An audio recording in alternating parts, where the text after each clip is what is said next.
And we're back. This is the Time Shared. I'm Charbel Milan. Today we got Cole Russell. Cole. Man, before we get started, I just feel like we got to let the people know what happened. We got to let them know how much it took to build up to right here. So for everybody listening right now, I haven't had the best things going on recently. And, I came up here yesterday. Okay, drove all the way down here. We're in Atlanta, Georgia, downtown Atlanta, Georgia. I come all the way up the apartment. We start setting things up, and I realized that I forgot the adapter. And the crazy part about it is you really handled it better than me. Like you taught me something that, you know what? Sometimes things aren't meant to be. Sometimes maybe the universe is trying to tell you something, and you should just take it with a grain of salt. Yeah. I was really upset. And, you handled it really cool, calm, and collective. So I just want to go ahead and thank you for that, because that really meant a lot, because I was just kind of in a negative place. But anyway, before we get going, man, I just want to go ahead and give you a platform. Just introduce yourself. Let the people know what you got going on. Just a little bit about yourself. Okay. First off, I want to start out by saying my full name is John Cole Russell. I know sometimes people get confused because sometimes people call me Cole, sometimes people call me John. But yeah, so I guess I could start out by just saying a little bit about my past. So I'll say about a year ago, I started a spiritual journey that was really out of kind of desperation, honestly. I was at a super low point in my life a while back. Just really, I had like depression, really bad anxiety. And I started reading a lot of spirituality books and kind of just looking up stuff online to really just try to improve my situation. And once I started this journey, I kind of everything I found on this journey has really truly inspired me and blown past my original expectations and whatnot. And yeah, so I just started applying the principles I was reading about in the books into my own life. And eventually my life just started to really improve. And I'm in a better place now than I was a year ago, exponentially. And I feel like I have a few things that may help people out. Well, that's fantastic, man. It's fantastic that you realized that you were at a low point in your life, however you want to define low. And you realize that, you know what, I might not have the skills right now to get myself out. I might not have the skills I need to get to the level I want, but I have the ambition to get out there and find them. Yeah. And I feel like that's the part a lot of people get stuck on. So, for a lot of people that don't know, we'll get into this in a little bit, but, you're an author and, you've transitioned all this energy into trying to create a piece of art that will ultimately help others. And we'll get into that. But before, even getting into that, what would you say was the mindset that you had to have to accept that you were wrong, that your strategy wasn't working, and that you had to recalibrate? Okay, that's a great question. So before I was embracing something called a victim mentality, and a person who embraces a victim mentality essentially thinks that the world is a bigger obstacle than the person is to themselves. And so I had to learn to start taking responsibility for my life circumstances. So I stopped really making excuses for what happened in my life, and I started owning up to everything that was a result of what happened in my life. And it was initially kind of difficult. It was very hard initially, but I had to really look at myself in the mirror and say, like, what type of person do I want to be?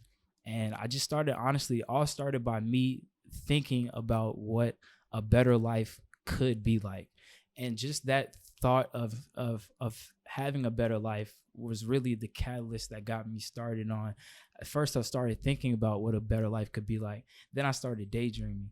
Then I started obsessing over what a better life could be like. And before I knew it, I just started like really seeing improvements and kind of, but for me, I had to kind of go within to find the answers. And when I say that, I just had to kind of take a step back from just a lot of the distractions that, a society places on us and whatnot. And that kind of helped me find the answers and stuff. Wow. See, that's really inspirational, man, because you said a very key point that, we try to push on the channel, that we try to, get people to start digging inward, that maybe you have all the answers you need. And your first step was visualization. You were trying to put yourself in the mindset, almost like not fake it till you make it, but just believe in it until it happens. Yeah. So would you say that visualization came first, or was it almost starting to manifest what you even want to visualize? Can you repeat the question again? So like when you wanted to, start visualizing, I want to have a better life, was it the ambition of just trying to achieve better than what you had? Yeah. Or did you start to manifest specific goals that you were like, okay, I want to manifest XYZ. So now I got to visualize it in my life, and I got to look for it every single day, the little traits, the little habitudes, or whatever it is that got you to your goal. Do you think it's coming to the realization of where you want to be, or just kind of pointing and going with the right energy? That's a great question. For me, I think it's a combination of both. So I'm not really sure what came first. I want to say that the visualization came first, honestly. But if I had to take a guess, I'll say the visualization came first. But that is so essential. Visualization and also finding a why. And for me, the finding my why is very similar to what you're trying to do and doing with this podcast. Trying, man. Is really just trying to help other people out. And I know a lot of times people say that and they don't really understand the meaning, but I try to think about maybe I can improve my life so that I can become eventually a beacon of like inspiration for others. And at first it was really just like a vision, a dream, something I kept telling myself, one day. But over time, I started building up skills and started learning things that truly changed my life. And I've worked with a handful of people just kind of like on a one-on-one basis, kind of just like off the screen and everything. And I think that I've been able to impact their lives, and just seeing the impact that it's been in their lives, it kind of keeps me alive. It makes me honestly feel good about myself. And I think that's important for everybody to find their why. Everybody may not have the same reason as me, but everybody has to dig deep and find something within themselves that gives them strength in the tough moments. Because the journey to improve yourself it's not going to be all easy. Just keeping it honest, I don't want to like discourage anybody from trying to do it. There's just going to be some tough moments, and I think we have to learn what to do in those tough moments, because we're always facing with the choice in those tough moments of okay, should I do something that'll help me grow, or should I do something that will cause me to like regress, I guess, and whatnot. But goals are definitely important too, what you said earlier. Okay, so I know that goal setting, visualization, all those things are, they're great to getting to where you want to be. But, even before I got here, you mentioned that, you were meditating at Piedmont Park. Yeah. And I feel like even myself, and, I just want to go ahead and let you know, I say I feel like a lot. And the reason I do that is because I know how I feel, but I don't know how other people feel. Yeah. So just, throw it out there, but, it's not a confirmation. But I feel like, and I've struggled with this myself, a lot of people, they meditate, but they don't know how to properly meditate. They don't know what they're actually trying to achieve. So can you kind of walk us through what a proper meditation is? Definitely. I know that, even back at the Inspire event, you were preaching meditation, and I know that you've been in the groove for a minute, and you're an influencer to these kind of things. So if you could just share with us how we would even go about properly meditating. Most definitely. First off, I want to say that the idea of meditation that most people have is actually false, I would say. Most people have the idea that the goal of meditation is to completely quiet your mind, and that is simply not true. The goal of meditation is to observe your thoughts and focus on your breath. And this has a huge, meditation has a huge variety of benefits. I want to briefly brush over the benefits before I go into how to meditate. Yeah, great. But the benefits are crazy, bro.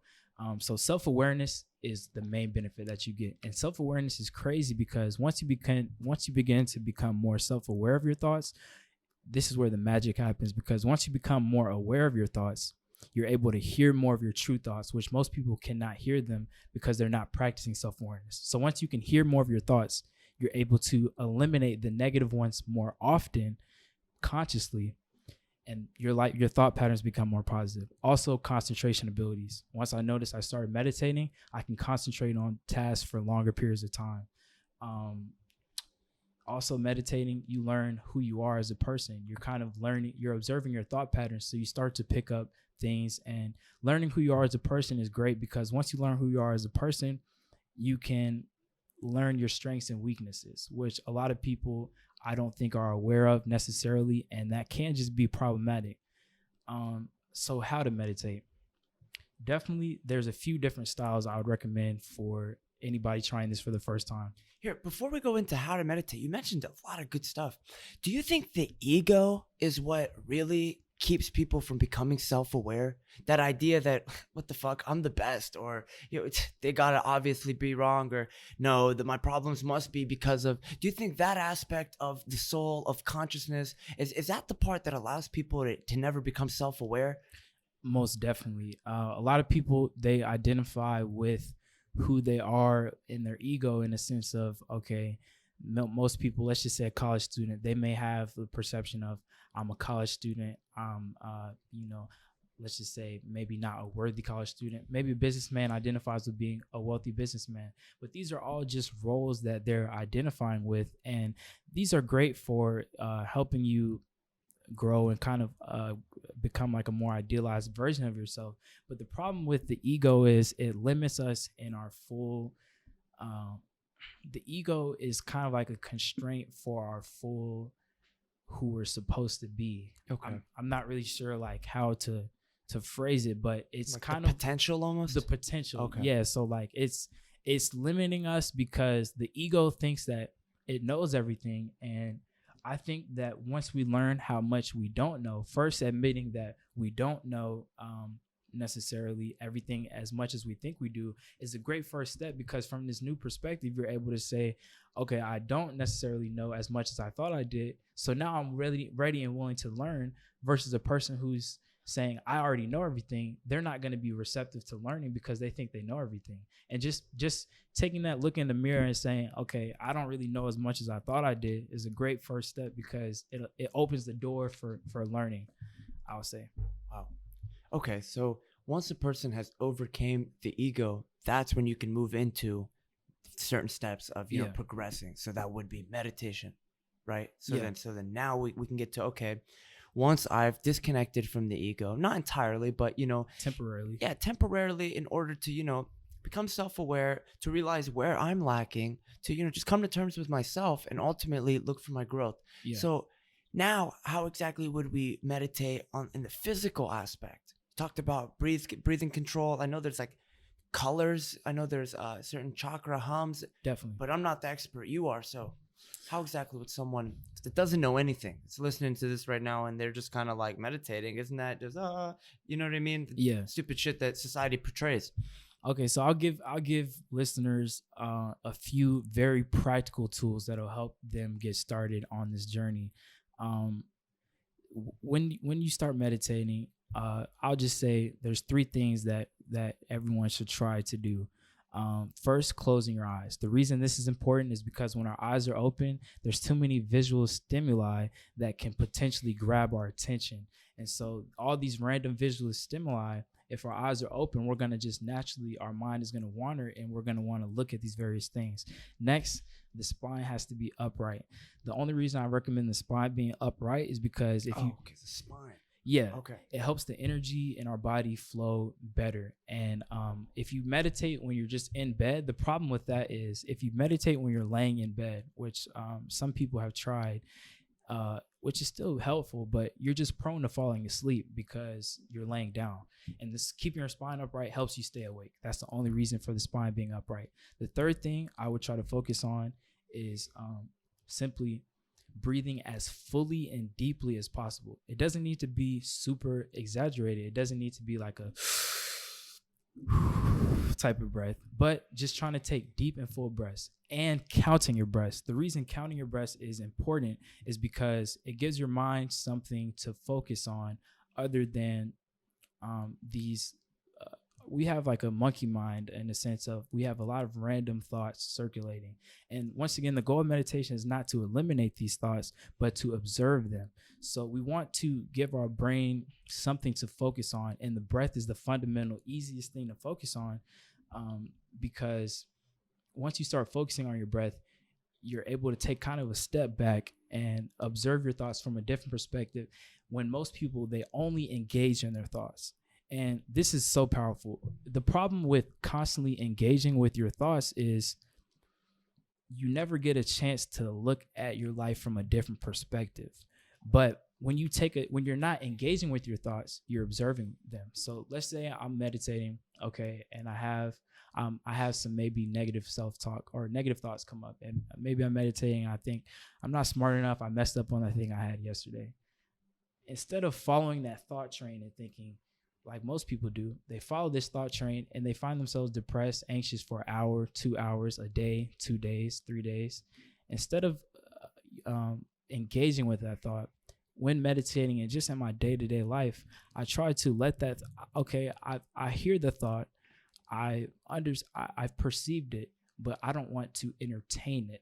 So I'm going to let that one flow. And when a positive thought comes up to me, I actually like to engage with the positive thoughts. Let's say I'm thinking about my mom, or something else I do during meditation is really, I try to visualize my future, and those type of thoughts make me happy. And I try to follow the positive thoughts down. I engage with the positive thoughts and do not engage with the negative thoughts whatsoever. And I think that's all meditation is just first trying to quiet your mind, get relaxed, changing the negative self-talk to positive self-talk, engaging with the positive thoughts. And then also I try to visualize the future life I have. So it's not really like a definitive rule book. It's just more about creating like a positive headspace every day. I recommend people meditating, or if they want to meditate, I recommend they do it every day. But it's had enormous benefits in my life. Jeez, man. You're a beast, bro. Because what you just said is the part I've always struggled with. It's like, okay, we'll get into positive and negative thoughts in a second, because that alone is super powerful, super beneficial for people who haven't already, realized that, whether that is through, personal realization, through psychedelics, through meditation, whatever it is. But just to even go back a little further, you talked about how you identified that the mind we're like monkeys, man. We have to think about something, whether it's this water bottle, chess set, whatever it is. So you think about your breathing, so that you're almost benefiting yourself by continuing to let your mind stay active. Definitely. So you're controlling your breathing. And then positive and negative thoughts. How exactly did you come to the realization of like separating those two and identifying that they're both created by yourself and both entertained by yourself? Because I came to that realization in kind of cheating, I kind of came to that realization through psychedelics, but me too. You too? So what was your thought process when you came to that realization that, like, holy shit, I'm in control of my thoughts? Like, literally though. It was definitely very liberating, and I would say also it was very liberating because one, I kind of had a new perspective to view life with, and I was kind of thinking, okay, wow, I can actually change my thought processes. So I like this, number one. And number two, I realized something that was powerful for me. We're never going to escape our thoughts. We must learn to become one with them. We got to kind of we have to learn to love ourselves and our thought processes, because we're never going to escape our thoughts. When I was at a low point in my life, I can talk a little bit more about it, but basically the problem that I had, the reason I started this whole journey is because like I said, I was super depressed, but I was turning to various substances to try to eliminate my thoughts, to try to numb my thoughts, to try to run away from my thoughts. And it worked temporarily, I guess worked temporarily, but the problem was it was always, I never escaped. I was still having thoughts when I was, taking these substances. I was still having thoughts when I was trying to run away from them. Sometimes they even got louder, and I realized running away from my thoughts was not helping me at all. It was actually making the problem much worse. And that's what kind of made my, my mental health decline so fast. And when I just tried to learn to instead of running away from my thoughts, just trying to cultivate a relationship with myself and understand my thought patterns, is when everything kind of changed for me. Jeez. So is that when you started to, I don't want to say journal, but almost track your ideas and your plan? Yeah.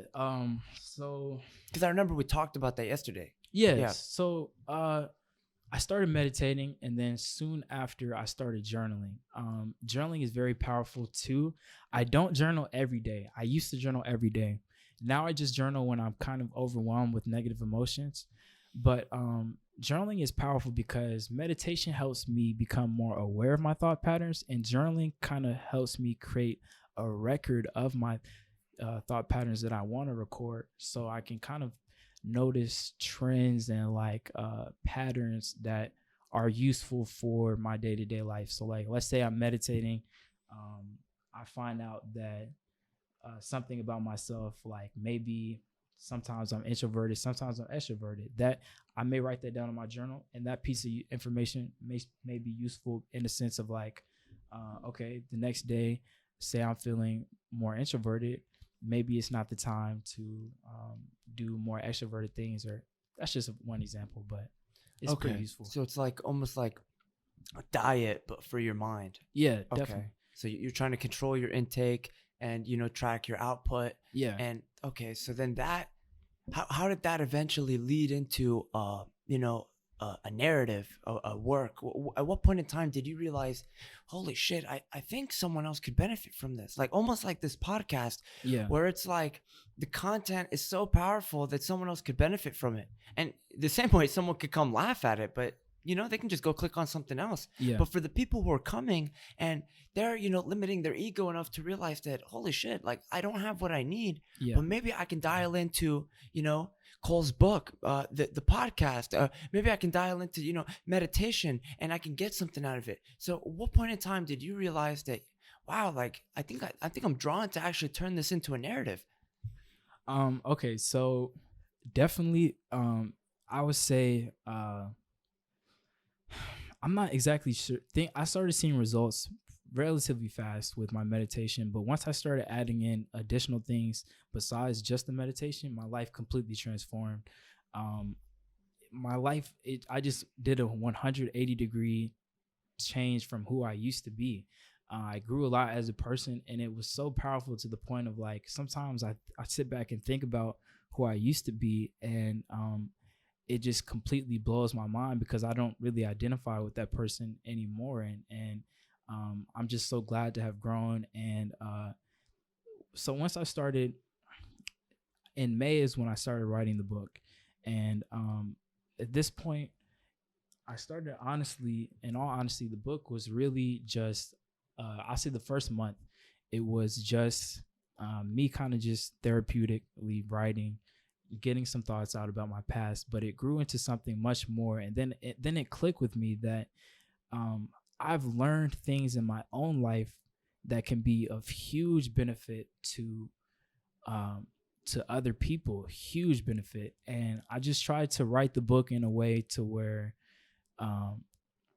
there's two parts. The first part, it's like a kind of like an autobiography part, and you see firsthand how I took these self-development tactics in my own life and how I use them in my own life. Because a lot of problems with these normal books is they only have the theory but no application. So the first part is application in my autobiography, and the second part is the theory that's explained in an extreme, ridiculous amount of detail. It outlines a 4-step process that I believe will help people transform their lives. All right. So this is the part I'm excited for because, I've been just waiting for this specific part. Yeah. So other than meditation, what's in the book? Like what is, without, giving any spoilers, February 1st, be on the lookout, Amazon. Yeah. Right? Amazon. So before it even comes out, we don't want to give too much away, but like, what is some of the juice in there? Oh, there's so much. There's my so God. much. So I guess the first place I could start with is some of the other tools in addition to meditation that's changed my life. So I talk about 5 tools. Meditation is the first one. The last 4 is something called Contemplation, Affirmations, Journaling, and Reading. Wow. And I guess I could just give like a brief synopsis of each one, and then if you're like more interested, I guess I could talk about one more specifically. But so contemplation is different than meditation in a sense of you're focusing your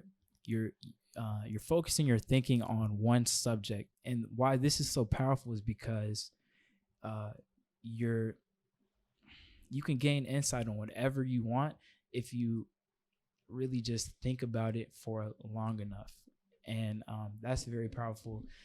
Affirmations, huge game changer for me. Affirmations is what I use to transform my mindset, really. So I don't like listening to affirmations as much that are just like, maybe there's affirmations on YouTube soundtracks where it's like maybe only 5 words, like, or 5 phrases, like I'm happy, I'm wealthy, I'm rich, and those are powerful. But I like listening to more dynamic affirmations.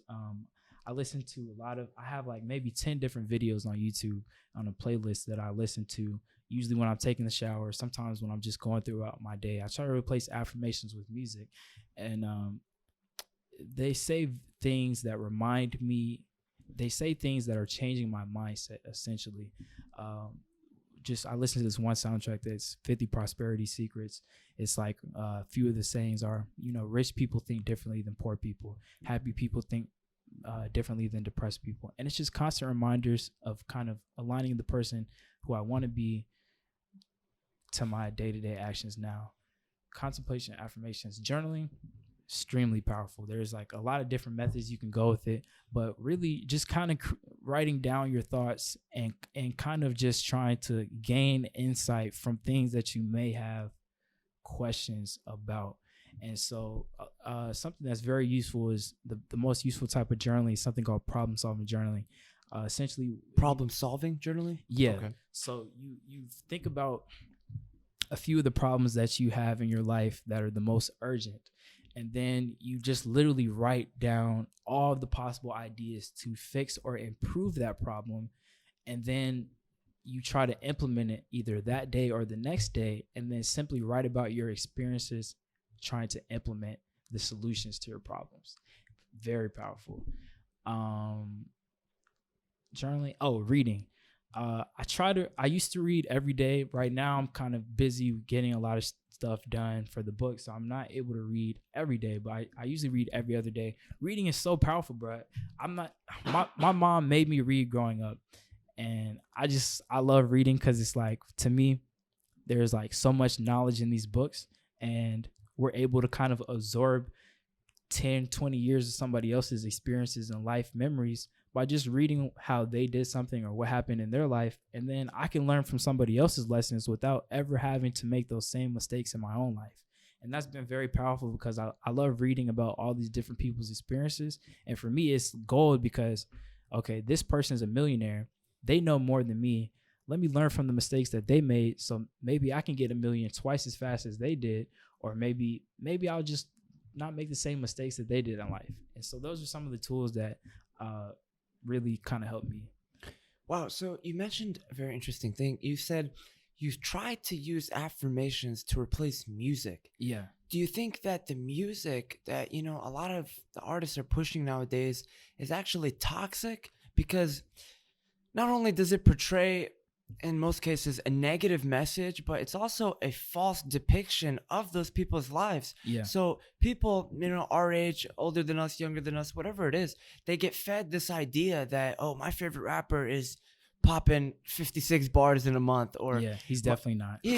You know what I mean? Or Yeah. probably not even popping one. Yeah. And just those kind of things, like, oh yeah, fuck hella bitches, fuck having a girlfriend, but then people are going off getting married. Like, Yeah. you know what I'm saying? And then you got all these other people just destroying really good relationships with fantastic people, for both male and female, non-binary, whatever the hell you reside with. Yeah. Just fucking up your relationships with other human beings because you think that, oh, what the hell, like, on to the next. But in reality, no one's actually thinking like that. People aren't attaining success and happiness that way. Yeah. And do you think that's toxic for people to be consumed by it? Or is it mainly that you just got to like appreciate the art, but understand that it's just art? It's not instruction manual to reach the same level as someone else, because that's not what they're doing. Yeah.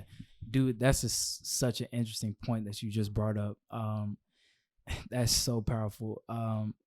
First thing I would say is it depends on what type of music you're listening to. First off, and how often you're listening to the music. Like, Let's say like Atlanta, downtown rap, trap, okay, North Side, all Good that shit. point. I love Migos, don't get me wrong, but Good you know point. what I mean? That So whole flow. everything that they're saying in the songs, it's essentially getting absorbed into our subconscious mind. And our subconscious mind, and it essentially becomes a part of us, kind of. Not and so when we're listening to this music and it gets absorbed into our subconscious mind, it's going to affect how we view the world, essentially. So, and this goes for more than just music, but to keep it on around Atlanta artists, when I was struggling with just my substance abuse problem, I was listening to a lot of rap music where rappers were promoting drug use, and I was identifying with that music on a day-to-day basis. I was like, oh, my favorite rapper's doing this, so maybe let me do this as well. They're doing this, they're rich, they got money, they got this, all the beautiful girls around them. Let me do this and maybe live a life. But it did not, that's not how it happened. I started doing that stuff and my life started to spiral out of control. It wasn't like the rap music was listening. So this is the point I'll say about music is first off, I would delete all sad, primarily depressing music out of your phone completely. Because if you're listening to that music, you're going to identify with it and feel the emotions of that. It depends on what type of music you're listening to. I still listen to music personally, rap music that is promoting primarily getting money. I don't listen to music that is 100%. I don't listen to trap music at all because I think that that's the most toxic out of all of it. Talking about robbing and killing people, that is not cool. Yeah, what the hell, right? Yeah, like what's going on? Yeah, that stuff is terrible. Like, and these rappers that we're listening to, they're not doing that. If they're actually killing people in broad daylight, they would have gotten caught eventually, or some of this would have, and some of these rappers are getting some of the repercussions of what they have or may not have done. But that trap music is so toxic, man. And like, it's a fine line. I just think we got to be particular. I urge everyone listening to just screen their music in their phone. Just go through, when you have some downtime, just go through and see what's in your library. And I would delete all the trap music. I love music that promotes getting money and success. A lot of rappers, they do talk about that, and that type of music uplifts me and inspires me. But I stay away from rap music that is totally drug centered too. So sometimes there's drug, referred to in those success songs, but it's not really that big of an issue for me as long as it's not the main focus of the song. So like, if it's a song where there's talking about like, I'm a huge Future fan, by the way, but I had to delete a lot of old Future songs because, like, for example, 56 Nights, I took 56 Xans in 1 month and drinking lean, and like, he's talking about all these different drugs, and I just was like, whoa, this is getting absorbed into my subconscious mind. And after I listened to 56 Nights 1 or 2 times, I noticed myself just kind of like, damn, I kind of just want to get high off of something right now. And that's all. Bro, it's such a good song. Yeah, it's such a good song. You want to be fucked up to it. That's the hard thing. That's the hard thing. And so we just got to be more conscious. Like, I don't think there's no reason for us to just be like a monk and not listen to music at all. But we just got to be conscious that whatever we're listening to is going to affect us, basically. Right. Okay. And another thing that I've realized is that even for the rappers you mentioned that did do the stuff they're talking about, and, unfortunately, they changed their life, but they are facing repercussions from that. And I'm not going to be the one that say they should or shouldn't, but they are facing repercussions. And a lot of people don't realize they did those kind of things to survive. Like, no one is sitting on cash, or at least no one in their right mind is sitting on cash and is like, you know what? Fuck it. We're just going to go rob this person. We're going to kill him as well. And, what else is, we're going to put it on IG or whatever the hell stupid shit people are doing. Stupid. Like, people are starving. People got a kid. Like, they got to feed their kid. Like, you know what I mean? That's where a lot of this trap. I had Jadena on. Do you know Jadena? Jadena Ozo, J Deco? I don't Project think so. Nov? Oh, yeah. That's my boy, right? And he was talking about, he said something really interesting. He said the trap, well, actually, let me give him credit for this. He put it on one of his shirts, and it pretty much said, the trap is a trap. Like, once you fall into that lifestyle of, okay, yeah, you're getting money quick. Okay, yeah, you got drugs. Okay, yeah, maybe people are looking at you as a powerful person because, you know what, they're hooked on a drug. You got a bunch of that drug, or you got the money or the chicks, or maybe you are the chick and you got all these guys in your DMs because you trap hard. I've met some drug dealing chicks, bro. Yeah. You don't want to fuck with them. No one's doing that because they want to. Yeah. At least no one in their right mind. So do you think that that's the issue, is that a lot of these people that are coming from, blessed backgrounds, you don't got to worry about your next meal. You don't have food insecurity. And then they're falling into these circles of bullshit and ultimately screwing their lives over. Do you think like that is something that a lot of people not necessarily are doing subconsciously, but almost willingly? Like they Yeah. like I don't want to say they think it's cool because that's just such a generic term, but they almost think that they can find an identity within that because they think that because the rapper found that like got a poster of Young Thug right here. Yeah. Maybe Young Thug used to bang back in the day, but Young Thug's a millionaire, bro. Yeah. Young Thug, isn't he married or engaged or something? He's Engaged. been with the same chick, you know what I mean? Yeah. He's not fucking bitches getting, you know what I mean? Yeah. So like, it's interesting, but at the same time, it's confusing because how are people not realizing this? Like, do you think that's the issue? Is people want something to identify with? Most definitely. First thing I want to say, I can't say too much on this topic, but all I will say for the podcast is I have a very interesting perspective on the whole, trap is a trap. But all I will say is that in the book? No, it's not. Oh, we're just not gonna put it out. Or it's too exclusive. It's too exclusive. That's all I'll say. It's too raw. But too raw. They're just not ready for that. Hey, you know what? You identified it. Yeah, but I think in my past I've made mistakes of trying to do just things that were just shady, trying to because I was trying to take shortcuts. I was trying to take a route to just become a success because I was trying to I saw all these people on social media or flexing with money, and I thought my favorite rappers flexing with money, and what did they do to get their money? They're talking about doing this, they're talking about doing that, and I think it's just people get consumed with the identity of just doing something to get money, and I don't think that you have to do anything wrong or immoral to get money. I believe that you can truly just be yourself and truly find your life purpose and really make even far more money that way. The legitimate way may not be as fast, but I believe you can make a lot more money that way than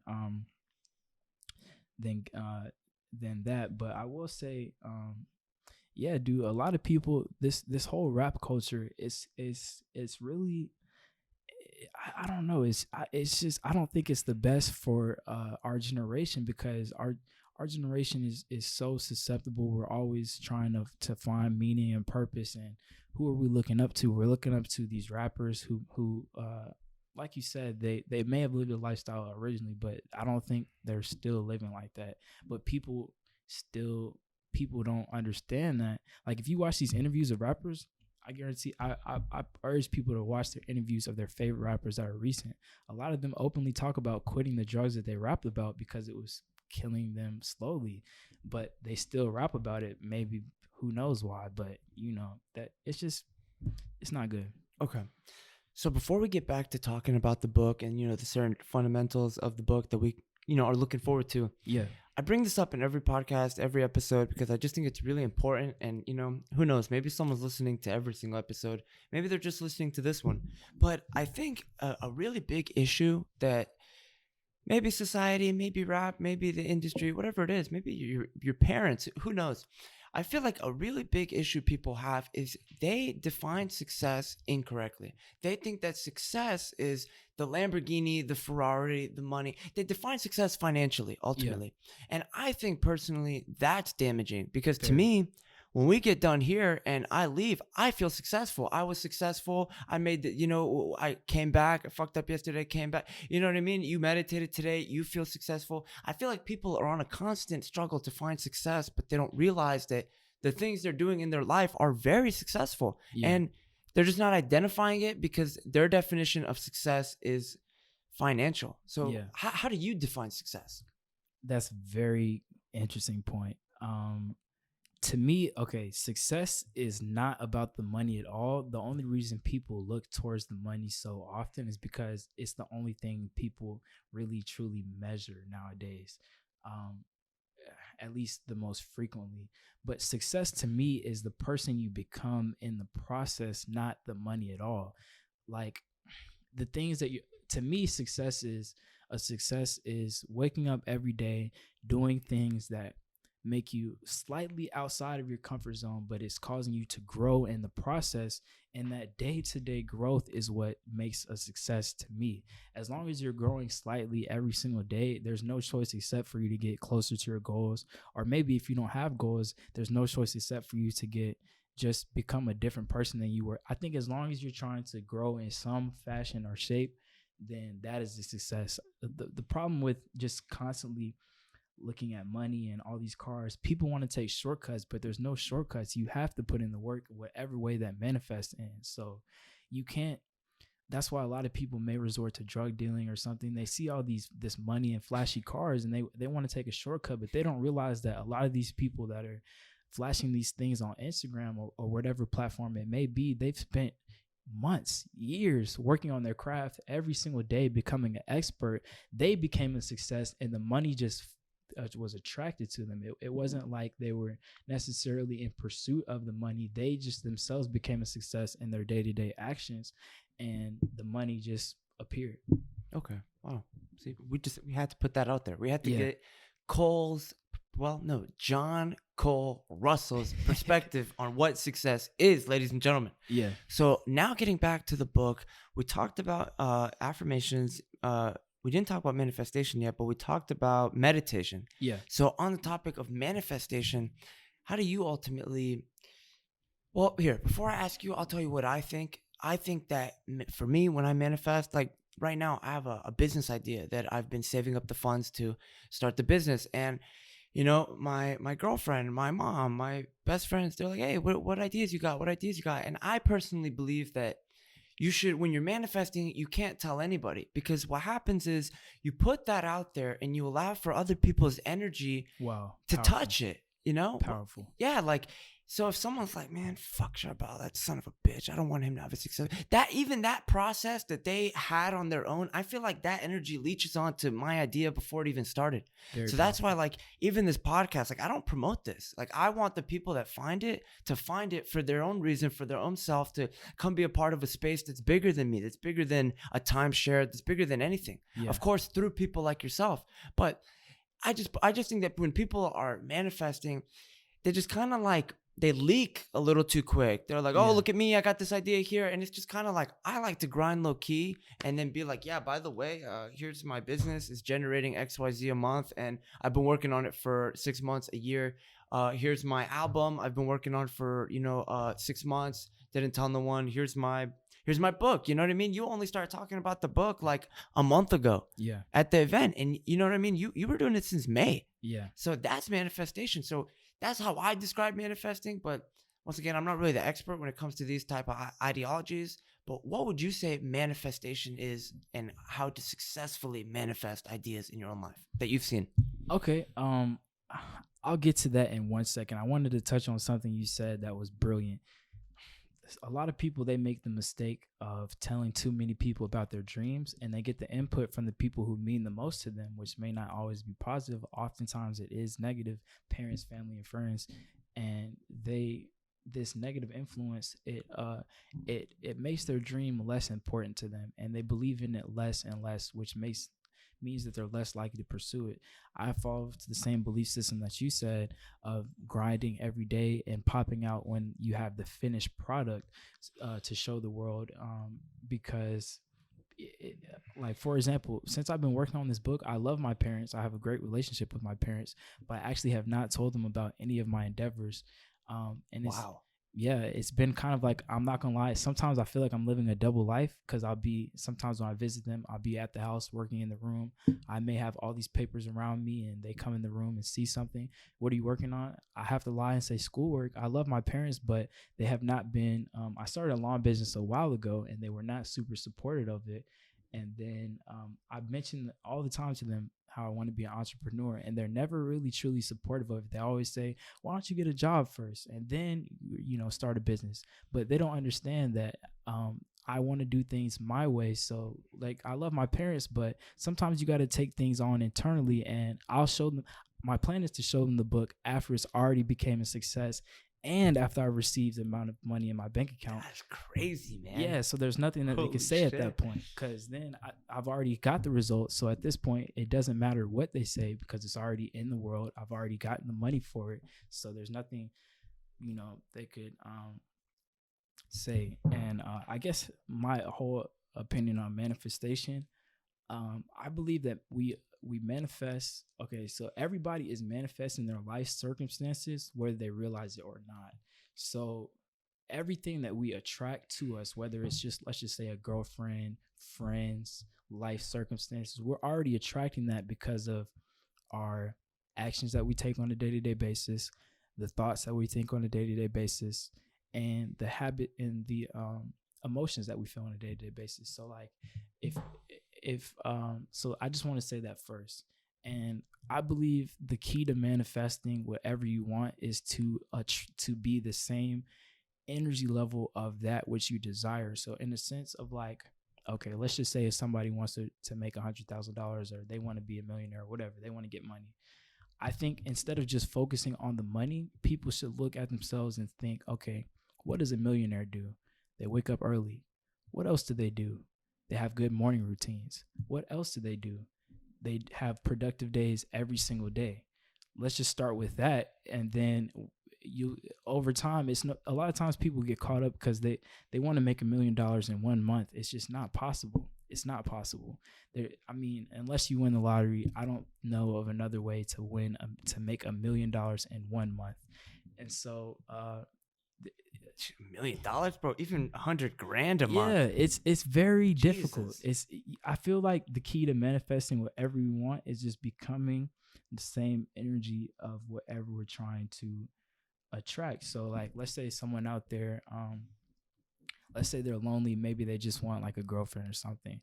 Maybe a key to getting that, instead of focusing on 100% just chasing girls all the time, just maybe they should start taking better care of themselves. Maybe they should start going to the gym more often. Maybe they should start working on themselves. And I believe the way the universe works, if they're working on themselves and maybe trying to grow in that process, if they want a girlfriend, just by simply working on themselves and raising their, I guess, quality of life, I think that it's only natural for whatever they desire to come to them.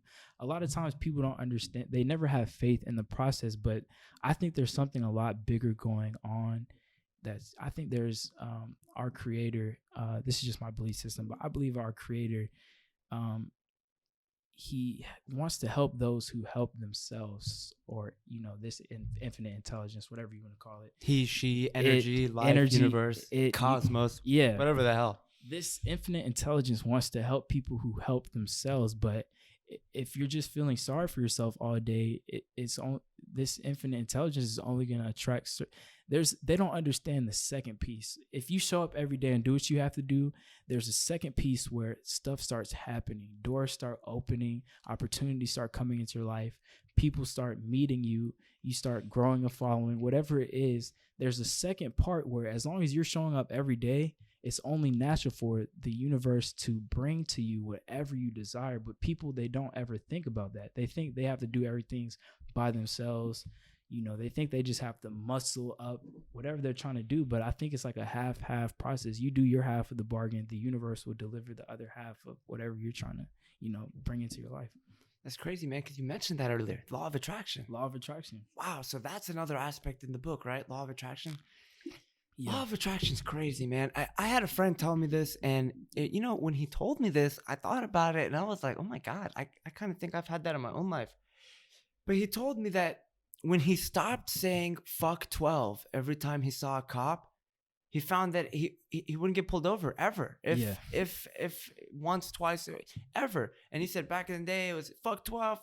Every time he saw a cop, and he was getting speeding tickets left and right. He was getting pulled over, Did he say he got caught? No, he didn't get caught. It was just speeding tickets. But just even on such a simple micro level, like just saying fuck 12 and you're getting pulled over versus not, I think that it's exactly what you're saying. And it's just how have you seen that in your own life? It's just such a crazy topic, man, because it works. Dude, it's so powerful, and people need to subscribe to that belief system, because whether you believe it or not, like I said earlier, everyone is attracting their current life circumstances based on their belief system. So even if they don't believe in the law of attraction, it's already in full effect in their own lives, and they may not even realize it. So like it goes on such a deep level, bro. Like whatever you're thinking about, whatever you're doing, it's just like whatever your dominant thought patterns are usually is going to create your dominant life experiences. And I think it all comes back to the mindset, kind of like creating the mindset that you want is so extremely powerful, because I think once you create the mindset that you want, everything else kind of just falls into place, kind of. Jeez, man. You're a beast, bro. So, look, all right, I'm sitting right in front of you. I'm another human being living their other life, and I have a bank account. And I just want you to know that at some point in time, you're going to receive money from me from this book. So, how much is the book going to cost? Because I want a copy, bro. I want a copy, just not even because I need the knowledge, because we all need more knowledge, but just because I support the energy that you're trying to push. Because I'm sitting here right now, man, and I just feel how genuine it is. I can just feel that, you didn't spend a year on YouTube tracking bullshit. You actually lived it. You went through it, and you failed. You failed a bunch to only realize. We all have. I have to realize that, you know what, I know what I need. It's been there all along. I didn't want to do it. I didn't want to realize it. I didn't want to, like you said earlier, become self-aware with the shit that I'm not perfect in. That it's just crazy. But anyway, so what's like, let's dive into like how to get the book, how much the book's gonna be, and overall like how big, like the physical aspects of the book, how many chapters, stuff like that. Okay, cool. So first off, I plan to have 3 different price options for everyone's budget, so it's gonna be very affordable. I still have to record the audiobook version, probably next week, but that's gonna be the cheapest. I'm still getting the prices finalized, but the audiobook version should be only $5. Wow. Cheapest version, and that's gonna be a steal. Ebook version should just be 10. I'm not trying to rob people's bank accounts, and the paperback is probably just gonna be 15. And I think I'm probably gonna end up running sales and stuff like that. So I'm not trying to. I really just want this to spread just from the pureness of the message. I appreciate you saying, you could tell what I'm saying is genuine, because like I can't fake this. Like I really truly believe everything I'm saying and kind of living. But so the chapters, it's divided. It's divided into not necessarily chapters in like a 1, 2, 3, 4 type of way. The first part of the book is The autobiography. Yes. Well, first it starts with a preface, which kind of talks about my childhood and how I grew up. Then it goes into my story, which is the autobiography, and that is broken into 4 chapters. I guess we could call them chapters: chaos, growth, stagnation, and then transcendence. And I also talk about a spiritual awakening that I had. And then the second part of the book is broken down into 4 sections. The first step is called letting go of your addictions, and that's in that section of the book I talk about 4 things: technology addiction, hypersexuality addiction, drug addiction, and unhealthy food addiction. And I talk about all of those, list the details of each of those, and then give readers strategies to overcome each of those addictions in their own life. Second step, mastering your mind, or introspection, also known as like mastering your mind. That's where I talk about the tools that I referenced earlier: meditation, contemplation, all that. Also, there's 2 powerful sections: self-awareness and self-love. I also referenced the conscious mind and the subconscious mind in that section. Very useful information. The third section, bending reality. That's where I talk about manifestation. And I also bring up something called social intelligence. This is something very powerful. I want to just talk about this for a brief second, because social intelligence is very important to have, because we must learn to be able to read the people that we are surrounded with on a day-to-day basis, not for malicious intention, but simply for the fact of knowing who they are, so we can keep people that are only in good company in our presence. something that made a mistake in my past is just spending a lot of time with people that were negative influences on me. And a lot of times people don't realize how much the influence their friends are in their lives. Like the 5 people that you spend the most time with is going to be kind of who you are as a person, just mindsets and stuff like that. But that's important, social intelligence. And then the last step, I give the readers, we talk about what is the point of life. And I believe the only point of our existence is very simple, actually.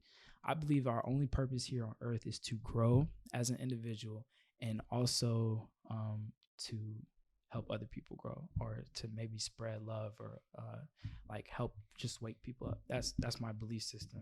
And then I tell the reader how to find their life purpose, which is essential. It's a series of questions everyone should be asking themselves, that is kind of will get you started on the right path, instead of just mindlessly wandering into a job that people may not care about. I tell people how to ask themselves questions like, this is powerful. If you never had to work a day again in your life, what would you spend your time doing? That question will point you, like, I had to think about that one for a long time, and it really kind of guided me in the right direction. Like, people need to think about what makes them happy, because I believe the key to being a success is finding a job, or maybe creating your own business that combines your passions and interests into one. Because once you do that, work won't be necessarily boring 100% of the time. It may only be boring 10 or 15% of the time, doing those mundane tasks. Every day at work could be like just like a day of playing around, if it's what you like to do. And I think that's what contributes to people's happiness the most. Jeez, man. So much to be found there. Look, man, I'm about to blow your mind, but believe it or not, we've been going for an hour, bro. Really? Yeah. Wow. It gets everybody the same way. So, before we end this one out, man, I just want you to know that everybody who's coming to this space, whether we've been sitting here talking to ourselves, or 1 person, 2 person, 1 million people, who cares? They support you, bro. They support you. And, I just want you to go ahead and take a moment, shout out all your social media pages, how people can get in touch with you personally, and, where to find the book and when it's going to be dropping.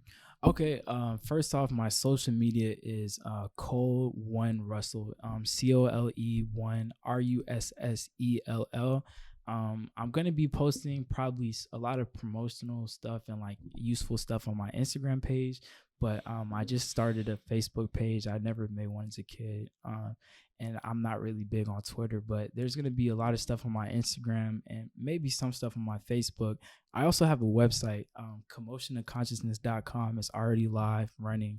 I'm planning on posting blog articles on there, and maybe even starting a podcast. You really inspired me. Podcast. You really inspired me with this podcast idea. I like this whole just idea of that. And so my website, commotionofconsciousness.com, my social media, Cole1Russell. Also, my email is commotionofconsciousness@gmail.com if anyone wanted to just reach out to me or whatever. Well, hey, man. The book. I'm so sorry. The book, my bad for cutting you off. The book is going to be published no later than February 10th. I'm getting it should be published on the 1st, but I'm just, it's a lot of behind the scenes things that I didn't foresee being as difficult as just with the publishing, and I'm getting the last few things with just the audiobook recording in the next few weeks. But be on the lookout for that no later than February 10th. It'll be on Amazon. Sweet. So anyone who's watching from the YouTube platform, the link to not the link, but the website and social media pages will be listed in the description. But hey, man, I'm Charbel Milan. We got John. This has been a time shared. Thank you so much, man. Been a pleasure.